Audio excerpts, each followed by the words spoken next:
بسم اللہ الرحمن الرحیم. ناظرین السلام علیکم. میں ہوں آپ کا میزبان صابر شاکر. وفاقی دارالحکومت اسلام آباد سے کچھ تازہ ترین اطلاعات اور ہم اپنے آپ سے شیئر کرتے ہیں. ایک نیا پروجیکٹ لانچ کیا گیا تھا، اس پروجیکٹ کا کیا بنا، یعنی کہ پرویز خٹک پروجیکٹ،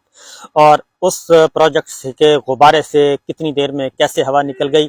اور ابھی پریس کانفرنس کی اور وہ خوابے جو ہیں وہ گلے سے نیچے نہیں اترے تھے کہ تردید آنا شروع ہو گئی، اور کس طریقے سے میڈیا کے ذریعے لوگوں کو بیوقوف بنانے کی کوشش کی گئی، اور ایک بہت بڑا ایسے کوشش کی گئی کہ جناب پوری کی پوری پاکستان تحریک انصاف جو ہے وہ بہت بڑا ڈنٹ پڑ گیا. اور اس کے بعد ایک اور چیز بھی سامنے آئی ہے، اور عمران خان صاحب نے بھی قوم سے خطاب کیا ہے، اس کے بارے میں بھی آپ کو آگاہ کریں گے. لیکن اس سے پہلے کچھ اور خبریں بھی ہیں، کیونکہ مسئلہ ایک ہی ہے. مسئلہ یہ ہے کہ الیکشن، پہلے تو یہ پلان تھا کہ عمران خان صاحب کو ڈسکوالیفائی کر دیا جائے اور ڈسکوالیفائی کر کے ان کو فارغ کر دیا جائے. وہ پلان نہیں کامیاب ہو سکا، وہ ابھی تک گلے کی ہڈی بن گیا، اور اس میں بہت ساری کوششیں کی گئیں،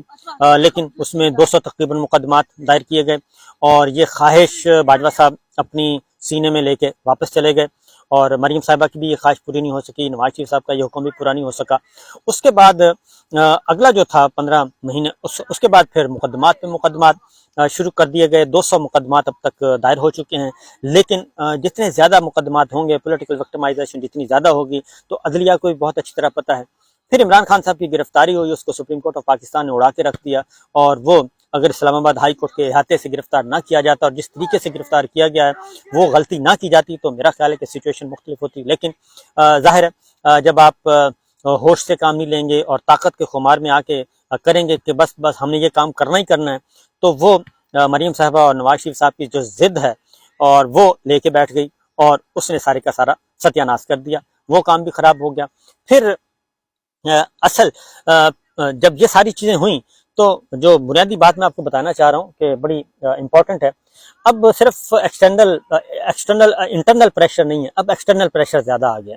ایکسٹرنل پریشر اس لیے آیا ہے کہ بظاہر لوگ جو جدید دنیا ہے، مہذب دنیا ہے، مہذب ممالک ہیں، پاکستان کوئی اتنا تگڑا تو ہے نہیں فائنینشلی، پولیٹیکلی، کلچرلی، کہ وہ جی ساری چیزیں جو ہیں وہ نہ ہی اتنی اکانومی اتنی تگڑی ہے کہ ہم کوئی تھوڑا سا آنکھوں میں آنکھیں ڈال کے بات کر سکیں. تو اب باہر سے بھی جو پریشر ہے وہ بھی یہی ہے کہ جناب الیکشن ہونا ہے، صرف الیکشن ہونا نہیں ہے، الیکشن فری اینڈ فیئر ہونا چاہیے،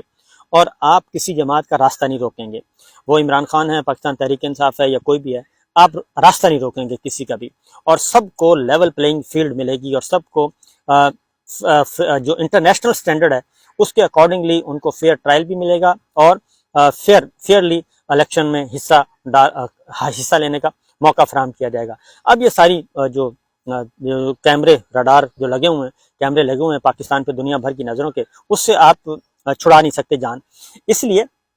یہ تو آخر کار ہونا ہی تھا. تو اب ہو کیا رہا ہے، اب جو کوشش کی جا رہی ہے کہ کسی بھی طریقے سے عمران خان صاحب کی سٹرینتھ جو ہے اس کو توڑا جائے، اس کی سیاسی قوت کو ختم کیا جائے، اور سیاسی ووٹ بینک جو ہے وہ متاثر کیا جائے. وہ ہو نہیں رہا. اور میں ابھی آپ کو ایک سروے میں نے ابھی ڈالا ہوا ہے،